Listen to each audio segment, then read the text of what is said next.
ಧರ್ಮವನ್ನು ಕೇಳದಲೆ, ಏನನ್ನೂ ಕೇಳದಲೆ ಒಬ್ಬ ಮನುಷ್ಯನಲ್ಲಿ ದೇವರು ಇದ್ದಾನೆ ಅಂತ ಹೇಳಿ ಅಡ್ಮಿಟ್ ಮಾಡಿಕೊಂಡು ಶುಶ್ರೂಷೆ ಮಾಡುವಂಥ ಒಂದೇ ಒಂದು ಕ್ಷೇತ್ರ ಇದೆ, ಅದು ವೈದ್ಯ ಕ್ಷೇತ್ರ ಮಾತ್ರ ಅನ್ನೋದನ್ನು ನಾವು ಯಾವತ್ತೂ ಸಹಿತ ನೆನಪಿನಲ್ಲಿ ಇಟ್ಕೊಳ್ಬೇಕಾಗಿರುವಂಥದ್ದು.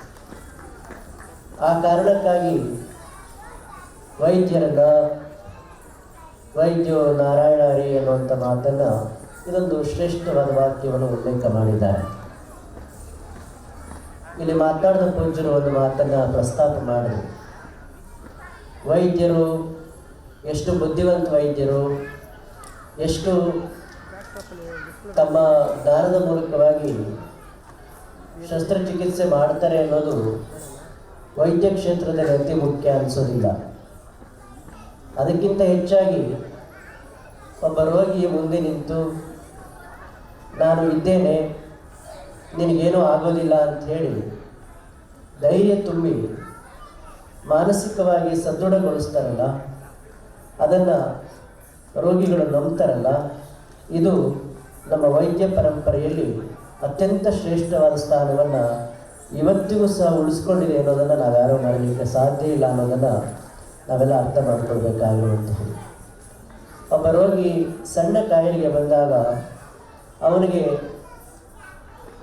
ಎರಡು ಗಾಬರಿ ಆಗುವಂಥ ಮಾತುಗಳನ್ನು ಡಾಕ್ಟರ್ ಹೇಳಿದ್ರೆ ಅವನು ಅಲ್ಲೇ ಕುಸಿದು ಹೋಗ್ತಾನೆ. ನಿಮಗೆ ಮೊನ್ನೆ ತಾನೇ ಒಂದು ಘಟನೆ ನಡೀತು. ನಮ್ಮ ಶಾಲೆಯಲ್ಲಿ ಶಿಕ್ಷಕರಾಗಿದ್ದರು, ಅವರ ಧರ್ಮಪತ್ನಿಗೆ ಹಾವು ಕಚ್ಚಿಬಿಡ್ತು.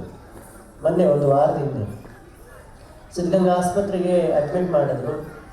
ಅಲ್ಲಿನ ಒಬ್ಬರು ಡಾಕ್ಟ್ರು, ನಮಗೆ ತುಂಬ ಆತ್ಮೀಯ ಡಾಕ್ಟ್ರು ಅವರು, ಭೂಷಣ್ ಅಂತ. ಅವರು ಅಡ್ಮಿಟ್ ಮಾಡಿದ ತಕ್ಷಣ ಅವರು ಡಾಕ್ಟ್ರ್ ಅವರ ಸಂಬಂಧಿಕರಿಗೆ ಹೇಳಿದ್ದು, ಹಾವು ಕಚ್ಚಿದೆ, ಬ್ಲಡ್ ಬ್ಲೀಡಿಂಗ್ ಆಗ್ತಾಯಿದೆ, ಬ್ಲಡ್ ಬ್ಲೀಡಿಂಗ್ ನಿಲ್ತಾ ಇಲ್ಲ, ಕೊಳಿತಾ ಇದೆ, ಏನಾಗುತ್ತೋ ಗೊತ್ತಿಲ್ಲ ಅನ್ನುವಂಥ ಮಾತುಗಳನ್ನು ಅಷ್ಟೇ ಹೇಳಿದರು. ಅವರ ಧರ್ಮಪತಿ ಮತ್ತು ಅವರ ಅತ್ತೆ ಆ ಕ್ಷಣದಲ್ಲಿ ಕುಸಿದು ಬಿದ್ದು ಹೋಗ್ಬಿಟ್ರು. ಅವರು ಗಾಬರಿ ಆದರು. ಬುದ್ಧಿ ಏನು ಹೇಳ್ತಾ ಇದ್ದಾರೆ, ಏನು ಮಾಡಬೇಕು ಅಂತ ಫೋನ್ ಮಾಡಿದ್ರು. ನಮಗೆ ತುಂಬ ಆಪ್ತರಾಗಿದ್ದರಿಂದ ಆ ಡಾಕ್ಟ್ರಿಗೆ ಫೋನ್ ಮಾಡಿ, ಡಾಕ್ಟ್ರಿಗೆ ಏನಾಗಿದೆ ಅಂತ ಕೇಳಿದ್ರು. ಅವ್ರು ಹೇಳಿದ್ರು, ಇಲ್ಲ ಬುದ್ಧಿ, ಬ್ಲಡ್ ಬ್ಲೀಡಿಂಗ್ ಆಗ್ತಾ ಇದೆ, ಅದನ್ನು ನಿಲ್ಲಬೇಕು, ಅಲ್ಲಿವರೆಗೂ ನಾವು ಆಪ್ರೇಷನ್ ಮಾಡಲಿಕ್ಕೆ ಸಾಧ್ಯ ಆಗೋದಿಲ್ಲ, ಹಾಗಾಗಿ ಸಮಯ ಬೇಕು ಅಂತ ಹೇಳಿದ್ದೇನೆ ಅನ್ನುವಂಥ ಮಾತನ್ನು ಅವರು ನನ್ನ ಹತ್ರ ಹೇಳಿದ್ರು. ನಾನು ಅವ್ರಿಗೆ ಹೇಳಿದೆ, ಇಮ್ಮಿಡಿಯೇಟ್ ಅದನ್ನು ಏನು ಬೇಕು ಮಾಡಿ ಅವರಿಗೆ ಧೈರ್ಯ ತುಂಬಿ, ಅವರ ಧೈರ್ಯ ಕುಸ್ತೋಗಿದೆ ಅನ್ನುವಂಥ ಮಾತನ್ನು ಹೇಳಿದಾಗ ತಕ್ಷಣ ಡಾಕ್ಟ್ರು ಹೋಗಿ ನಾನಿದ್ದೇನೆ, ಎದುರ್ಕೋಬೇಡಿ ಅಂತ ಹೇಳಿದಾಗ ಆಗ ಸಾವರಿಸ್ಕೊಂಡ್ರು. ಇವತ್ತು ಆರೋಗ್ಯವಾಗಿ ಆ ತಾಯಿ ಮನೆಗೆ ಬಂದಿದೆ. ಒಬ್ಬ ಡಾಕ್ಟ್ರು ಮನಸ್ಸು ಮಾಡಿದರೆ ಕುಸಿದು ಹೋಗುವಂಥ ಜೀವಕ್ಕೆ ಮತ್ತು ಸ್ಫೂರ್ತಿಯನ್ನು ತರುವಂಥ ಒಂದೇ ಒಂದು ಕ್ಷೇತ್ರ ಇದ್ದರೆ ಅದು ಡಾಕ್ಟರ್ ಕ್ಷೇತ್ರ ಅನ್ನೋದನ್ನು ನಾವೆಲ್ಲರೂ ಅತ್ಯಂತ ಹೆಮ್ಮೆಯಿಂದ ಅಭಿಮಾನದಿಂದ ಹೇಳ್ಕೊಳ್ಬೇಕಾಗಿರುವಂಥದ್ದು. ಅಂಥ ಪವಿತ್ರವಾದಂಥ ಮಾನವ ಸೇವೆಯನ್ನು, ದೇವ ಸೇವೆಯನ್ನು ಮಾಡುವಂಥ ಅವಕಾಶ ಇವತ್ತು ನಿಮ್ಮೆಲ್ಲರಿಗೂ ಸಿಕ್ಕಿರ್ತಕ್ಕಂಥದ್ದು. ನೀವೆಲ್ಲರೂ ಪ್ರತಿಭಾವಂತರಾಗಿ ಅತ್ಯಂತ ಕಷ್ಟದ ಬದುಕಿನ ಒಳಗಡೆ ಜೀವನವನ್ನು ಸಾಗಿಸಿ ಇವತ್ತು ಸಮಾಜದ ಅತ್ಯಂತ ಶ್ರೇಷ್ಠವಾದ ಪವಿತ್ರವಾದ ಸ್ಥಾನದಲ್ಲಿ ನೀವೆಲ್ಲ ಗುರುತಿಸ್ಕೊಂಡಿರ್ತಕ್ಕಂಥದ್ದು. ಪತ್ರಿಕೋದ್ಯಮ ವಿಶೇಷವಾಗಿ ವೈದ್ಯರಿಗೆ ಸನ್ಮಾನ ಮಾಡ್ತಕ್ಕಂಥದ್ದು ಅಪರೂಪ. ನೀವೆಲ್ಲಾದರೂ ಹೋಗಿ ಕರ್ನಾಟಕದಾದ್ಯಂತ ಇರುವಂಥ ಯಾವುದೇ ಸ್ಥಳದಲ್ಲಿ ಹೋಗಿ ಪತ್ರಕರ್ತರು ವೈದ್ಯರನ್ನು ಸನ್ಮಾನ ಮಾಡೋದಿಲ್ಲ. ಪತ್ರಕರ್ತರು ಸನ್ಮಾನ ಮಾಡೋದು ರಾಜಕಾರಣಿಗಳಿಗೆ ಅನ್ನೋದನ್ನು ಯಾವತ್ತೂ ನೆನಪಿಟ್ಕೊಳ್ಬೇಕಾಗಿರುವಂಥದ್ದು. ಆದರೆ ನಮ್ಮ ಕರ್ನಾಟಕ ಮೀಡಿಯಾ ಕ್ಲಬ್ ನಾಡಿಗೆ ಒಂದು ಸಂದೇಶ ಕೊಟ್ಟಿದೆ. ಕೇವಲ ರಾಜಕಾರಣದ ಹಿಂದೆ ಅಥವಾ ಕೀರ್ತಿಯ ಹಿಂದೆ, ಹೆಸರಿನಿಂದ ಹೋಗದಲ್ಲೇ ನಾವು ಒಂದು ಸಮಾಜದ ಆರೋಗ್ಯವನ್ನು ಕಾಪಾಡುವುದರ ಹಿಂದೆ ಹೋಗ್ತೇವೆ ಅನ್ನೋದಕ್ಕೆ ತೀರ್ಮಾನ ಮಾಡಿದ ಕಾರಣಕ್ಕಾಗಿ ವೈದ್ಯರನ್ನು ಗೌರವಿಸುವಂಥ ಕೆಲಸ ಇವತ್ತು ಕರ್ನಾಟಕ ಮೀಡಿಯಾ ಕ್ಲಬ್ ಮಾಡಿದೆ ಅನ್ನುವಂಥ ಅಭಿಮಾನದ ಮಾತುಗಳನ್ನು ಈ ಸಂದರ್ಭದಲ್ಲಿ ಹೇಳುವುದರ ಮೂಲಕ ಪತ್ರಿಕೋದ್ಯಮ ಇವತ್ತು ಏನೆಲ್ಲ ಆಗಿದೆ ಅನ್ನೋದಕ್ಕಿಂತ ನಮಗಿಂತಲೂ ನಿಮಗೆ ಚೆನ್ನಾಗಿ ಗೊತ್ತಾಗಿದೆ.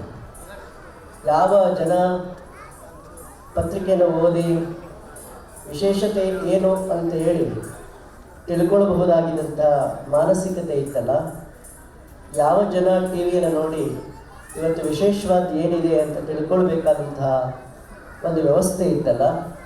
ಆದರೆ ಇವತ್ತು ಮನೆಗಳಲ್ಲಿ ಮೊದಲು ಟಿ ವಿ ಆರಿಸು, ಮೊದಲು ಪೇಪರ್ ಓದೋದನ್ನು ನಿಲ್ಲಿಸು ಅಂತ ಹೇಳುವಂಥ ವಾಸ್ತವಿಕವಾದಂಥ ಸನ್ನಿವೇಶಕ್ಕೆ ಇವತ್ತು ಸಮಾಜ ಬಂದಿದೆ ಅಂತ ಹೇಳಿದ್ರೆ, ಪತ್ರಿಕೋದ್ಯಮದ ಮಾನಸಿಕತೆ ಏನು ಅನ್ನೋದನ್ನು, ಮಾಧ್ಯಮದ ಮಾನಸಿಕತೆ ಏನು ಅನ್ನೋದನ್ನು ನೀವೆಲ್ಲ ಸೂಕ್ಷ್ಮವಾಗಿ ಗ್ರಹಿಸಲಿಕ್ಕೆ ಸಾಧ್ಯ ಆಗುತ್ತೆ. ಹಾಗಾಗಿ ಒಬ್ಬ ಮಾಧ್ಯಮದವರಾಗಿ, ಒಬ್ಬ ಪತ್ರಕರ್ತರನ್ನಾಗಿ, ಒಬ್ಬ ಟಿ ವಿಯ ಲೋಕದಲ್ಲಿ ಕೆಲಸ ಮಾಡ್ತಕ್ಕಂತಹವರಾಗಿ ಮೊದಲು ಆತ್ಮಸಾಕ್ಷಿಯಾಗಿ ಬದುಕಬೇಕಾಗಿರುವಂತಹದ್ದು.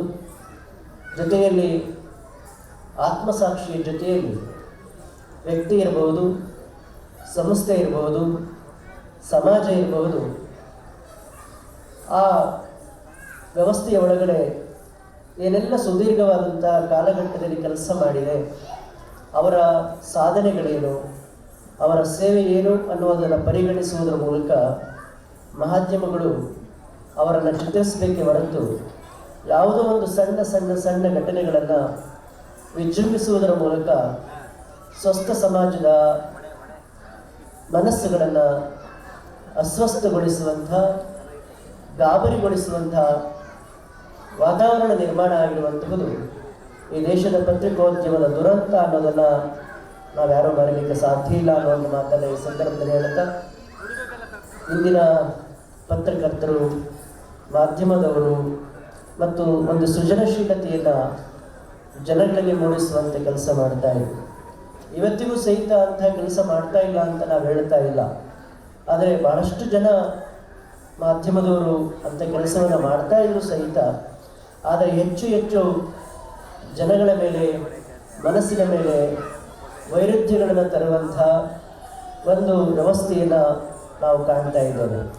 ಇವತ್ತು ಎಲ್ಲ ಕ್ಷೇತ್ರಗಳು ಸಹಿತ ಕಲುಷಿತ ಆಗಿದೆ ಅನ್ನೋದನ್ನು ನಾವು ಸಹಿತ ಒಪ್ಪಿಕೊಳ್ತೇವೆ.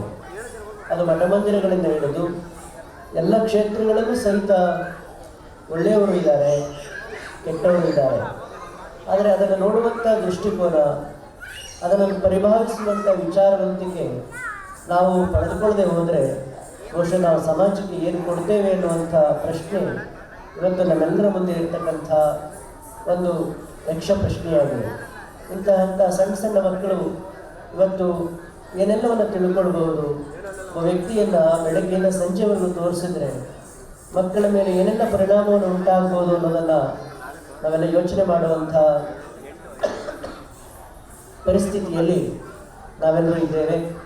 ಆದರೆ ಅಲ್ಲೊಂದು ಇಲ್ಲೊಂದು ಮಾಧ್ಯಮದವರು ಒಂದು ವಿಶೇಷವಾದ ಕಾರ್ಯಕ್ರಮಗಳನ್ನು ನಂಬಿಕೊಳ್ಳೋದ್ರ ಮೂಲಕ ಒಂದು ಆರೋಗ್ಯಪೂರ್ಣವಾದಂಥ ಸಮಾಜವನ್ನು ಹೇಗೆ ನಿರ್ಮಾಣ ಮಾಡಬಹುದು, ಆ ಮೂಲಕವಾಗಿ ಒಬ್ಬ ಸಮಾಜದ ನಾಗರಿಕನಾಗಿ ನನ್ನ ಮೂಲಭೂತ ಜವಾಬ್ದಾರಿ ಏನು ಅನ್ನೋದನ್ನು ತಿಳಿಸ್ಕೊಡುವಂಥ ಪ್ರಯತ್ನ ಇವತ್ತು ಕರ್ನಾಟಕ ಮೀಡಿಯಾ ಕ್ಲಬ್ ಮಾಡಿದೆ ಅನ್ನುವಂಥ ಅಭಿಮಾನದ ಮಾತುಗಳನ್ನು ಈ ಸಂದರ್ಭದಲ್ಲಿ ಹೇಳುವುದರ ಮೂಲಕ ಅದರ ಸಂಸ್ಥಾಪಕ ಅಧ್ಯಕ್ಷರಾಗಿರುವಂಥ ರಮೇಶ್ ಅವರು,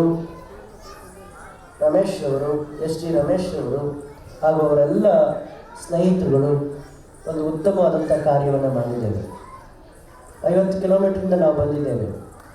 ಯಾಕೆ ಅಂತ ಹೇಳಿದ್ರೆ, ಒಂದು ಉತ್ತಮ ಕಾರ್ಯಕ್ಕೆ ಯಾವತ್ತೂ ಬೆಂಬಲವನ್ನು ಕೊಡಬೇಕಾಗಿರುವಂಥದ್ದು ನಮ್ಮೆಲ್ಲರ ಗುರುತರವಾದಂಥ ಜವಾಬ್ದಾರಿ ಅನ್ನುವಂಥ ಮಾತನ್ನು ಈ ಸಂದರ್ಭದಲ್ಲಿ ಹೇಳುವುದರ ಮೂಲಕ ಅಂತ ರಮೇಶ್ ಎಸ್ ಜಿ ಅವರು ಇನ್ನೂ ರಚನಾತ್ಮಕವಾದಂಥ, ಸೃಜನಶೀಲವಾದಂಥ ಮತ್ತು ಸಮಾಜಕ್ಕೆ ಮಾದರಿಯಾಗುವಂಥ ಕಾರ್ಯಕ್ರಮಗಳನ್ನು ರೂಪಿಸಿ ಅದನ್ನು ಸಮಾಜಕ್ಕೆ ಪರಿಚಯ ಮಾಡುವಂಥ ಕೆಲಸ ನಿರಂತರವಾಗಿ ನಡೆದುಕೊಂಡು ಹೋಗಲಿ ಅನ್ನುವಂಥ ಮಾತುಗಳನ್ನು ಈ ಸಂದರ್ಭದಲ್ಲಿ ಹೇಳ್ತಾ, ಎಲ್ಲ ವೈದ್ಯರಿಗೆ ನಾನು ಹೃದಯ ತುಂಬಿದ ಅನಂತ ಧನ್ಯವಾದಗಳನ್ನು ಅರ್ಪಿಸಿ ನಮ್ಮೆಲ್ಲರಿಗೂ ಶುಭ ಕೋರಿ ಮಾತುಗಳು ವಿರಾಮ ನೀಡುತ್ತೇನೆ.